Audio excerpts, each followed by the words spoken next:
Max Verstappen has seemingly given up on hope on winning a fifth consecutive F1 championship. The Dutchman finished in second place on Sunday, beating both McLaren drivers, but he claimed he needed to dominate and win the race to even stay within a chance. Singapore is the only F1 track that Verstappen has raced on and never won at, and this didn't change on Sunday. The four-time reigning champion started and finished second to George Russell. While he beat both McLarens on a track where Red Bull were expected to struggle and the papaya orange car was expected to dominate, Verstappen has only made up a few points, while he needed over 10 a race at this point to catch up. Sky Sports F1 asked Verstappen post-race if he still thinks he's entitled contention, to which the Dutchman's response was quite clear.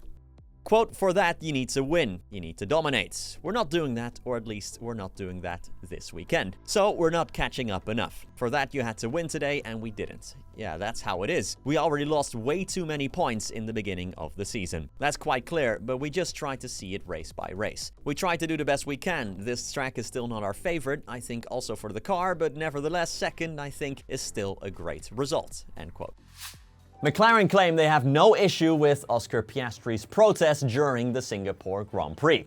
Piastri was hit by Lando Norris at the start of the race as he was overtaken by his teammate and went straight on the radio, claiming it wasn't fair from Norris or McLaren to let this all happen. Norris was very aggressive at the start, clipping Verstappen's Red Bull and subsequently hitting his teammate as he made his way through. Piastri went on the radio to say, quote, "So, are we cool with Lando just barging me out of the way? What's the go there?" McLaren informed him Norris would not get a penalty and try to avoid a crash, to which Piastri said, quote, "If he has to avoid another car by crashing into his teammate, then that's a pretty shit job of avoiding." After the race, team principal Andrea Stella said he didn't mind these protests from his championship leading driver.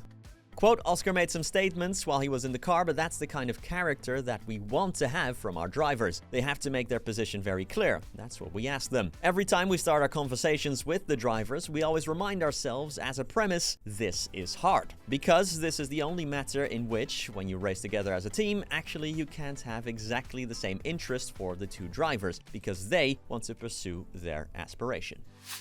With 6 Grand Prix and 3 sprint races to go, we officially have a Constructors' Champion as McLaren have won it for a 10th time. This equals Red Bull Racing's record from 2023, who sealed the title with the same number of Grand Prix left. With all of that said, let's check out the full Constructor standings after the Singapore Grand Prix. McLaren can't mathematically be overtaken anymore as they sit on 650 points, exactly double the amount of what Mercedes have in second place. George Russell's win means Merc have pulled 27 points clear of Ferrari in P3, while Red Bull now threaten to overtake the Italians as well, going up to 290 points to Ferrari's 298. Williams scored a single point to move to 102, with Racing Bull 6th on 72 points and Aston Martin closely behind in 7th.